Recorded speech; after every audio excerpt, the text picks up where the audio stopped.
Kagulat World. Big news para sa Pinoy tennis. Bumalik sa doubles court si Alexandra Alex Ayala at hindi basta-basta ang kanyang partner. Nakasama niya ang experienced Ukrainian doubles specialist na si Nadia Kichenok para sa WTA 250 Guangzhou Open. Ito ang unang doubles outing ni Alex matapos ang ilang buwang hiatus at immediate attention grabber ang pairing na ito dahil kombinasyon ng youth at big match doubles savvy. Sasabak ang bagong tandem kina Ayala at Kichenok sa round of 16 na nakaschedule bukas ng umaga. Lalaban sila kontra sa British-Chinese duo na sina Emily Appleton at Tang Chen-hui. Match time na nakalist ay alas 10 ng umaga Philippine time, isang pagkakataon para sa mga Pinoy fans na manood at mag-cheer online. Bakit malaki ang eksena nito? Una, si Kichenok ay proven doubles pro na may malalim na Grand Slam at Tour experience. Ang kanyang presence agad magbibigay ng tactical boost at calmness sa baguhang Alex pagdating sa crucial doubles moments. Pangalawa, para kay Ayala, magandang pagkakataon ito para makakuha ng match sharpness at confidence sa doubles court habang nagpapatuloy ang kanyang singles campaign sa Asian Swing. Context din, si Alex ay nag-focus nitong season sa pagpapalakas ng singles ranking at match fitness, pero ang pagbalik sa doubles, lalo na kasama ang isang seasoned partner, ay strategic. Doubles reps ang nagbibigay ng mas maraming net play, serve and return pressure handling, at quick decision scenarios na makatulong sa kanyang all-around game. Para sa Philippine tennis community, bawat doubles appearance ni Ayala ngayon ay hindi lang personal milestone. Ito rin ay signal na muling umigting ang ambisyon ng Pinay sa multi-front, singles at doubles sa WTA stage. Ano ang pwedeng asahan? Expect aggressive poaching mula kay Kichenok, consistent lefty kicks at baseline, work mula kay Ayala, at isang pairing na maghahanap ng rhythm mula unang set. Kung mag-click agad ang chemistry, malaking upset potential ang duo laban sa Appleton Tang, isang resultang makakapag-spark ng mas malawak na buzz sa Asian tennis community at sa Pinoy fanbase. Sa simpleng terms, ito ang comeback na may purpose. Para sa experience, exposure, at para ipakita na ang Alexandra Ayala ay hindi lang solong player na umaakyat sa singles ladder, kundi bahagi na rin ng mas malawak na movement ng Pinay tennis sa international stage. Manood tayo. May chismis na pwedeng maging malaking simula ito ng mas maraming doubles runs para sa Pinay prodigy. Balik aksyon sa doubles ang Philippine tennis standout na si Alex Ayala. Ngayon naman ay makikipag-partner siya sa Ukrainian doubles specialist Nadia Kichenok para sa WTA 250 Guangzhou Open sa China. Matapos ang ilang buwang pahinga mula sa doubles, ang huli niyang laro ay sa Wimbledon noong unang bahagi ng Hulyo. Babalik siya ngayon na may bagong kasama at bagong motibasyon. Sa Lunes ng umaga, oras sa China, sisimula nila ang kanilang kampanya laban sa tambalang British, Chinese na sina Emily Appleton at Tang Chen-hui sa round of 16. Para kay Alex, higit pa ito sa isang simpleng doubles match. Isa itong pahayag. Kasalukuyang number 2 or 4 sa doubles ranking, ginagamit niya ang pagkakataong makapareha si Kichenok na number 62 sa doubles upang hasayin ang kanyang laro sa net, estratehiya sa court, at dagdagan ang exposure niya sa international doubles scene habang patuloy ding lumalaro sa singles circuit. Malawak ang karanasan ni Kichenok, may ilang WTA doubles titles, mahabang panahon sa tour, at kalmadong pagharap sa pressure. Si Alex naman ay may dalang kabataan, enerhiya, at gutom ng isang umusbong na Pinay star na nais mag-iwan ng marka. Ang kanyang singles season kamakailan ay may halong taas-baba, at ang pagbabalik niya sa doubles ay maaring maging susi sa pagpapatalas ng ilang aspeto ng kanyang laro, tulad ng court awareness, reflexes sa net, at tamang posisyon sa doubles, mga bagay na bihirang mahasa sa solo. Mula sa perspektibo ng Philippine tennis, malaking hakbang ang tambalang ito.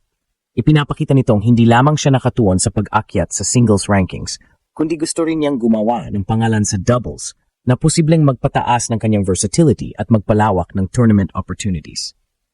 Bukod pa rito, ang laban nila sa Guangzhou ay maagang pagkakataon. Isang panalo at makakapasok sila sa mas mataas na round, makakabuo ng momentum at kumpiyansa at may papakita sa mundo ng tennis na Filipina blood sa doubles ay muli ng umaalab. At mas tamang-tama ang teaming. Sa kasagsagan ng Asian Hardcourt Swing at sa Guangzhou Open bilang mahalagang stop, maaring magsilbi ang partnership ni na Alex at Kichenok bilang simula ng isang produktibong doubles run. Habang pumapasok sila sa court, tutok ang mga Pinoy tennis fans, hindi lang sa resulta, kundi sa chemistry, tapang at agresibong estilo na likas sa isang fearless Filipina. Magkiklik kaya agad tambalan. O dadaan muna sa adjustments. Ang sigurado, ang team-up na ito ay nagdadagdag ng panibagong dimensyon sa season ni Alex Ayala at nagpapigting sa excitement ng Pinoy tennis supporters. Sa doubles tennis, mahalaga ang chemistry at malinaw na papel ng bawat isa.